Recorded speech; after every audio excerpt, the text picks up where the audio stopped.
Lyca production Subaskaran மற்றும் ரச்சையின் பூபஸ் தயாரிப்பில் உலகநாயகன் நடிப்பில் பிரம்மாண்ட இயக்குனர் சங்கர் இயக்கத்தில் இந்தியன் 2 ஜூலை 12 முதல்.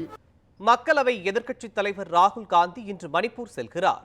கடந்த ஆண்டு மணிப்பூரில் இரு சமூகத்தினரிடையே ஏற்பட்ட மோதலில் நூற்றுக்கணக்கானோர் கொல்லப்பட்டனர்.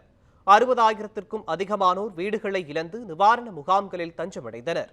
இதன் காரணமாக மணிப்பூரில் தற்போது வரை இயல்பு நிலை திரும்பாமல் உள்ளது. இந்நிலையில் மக்களவை எதிர்க்கட்சித் தலைவராக தேர்வான பின் முதன்முறையாக ராகுல் காந்தி இன்று மணிப்பூருக்கு பயணம் மேற்கொள்கிறார்.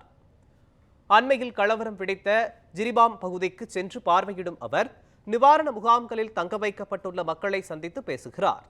தொடர்ந்து அம்மாநில தலைவர்களையும் ஆளுநர் அனுஷ்யா உய்கேவையும் அவர் சந்திக்க உள்ளார். ராகுல் காந்தி வருகையை ஒட்டி மணிப்பூரில் பலத்த பாதுகாப்பு ஏற்பாடுகள் செய்யப்பட்டுள்ளன.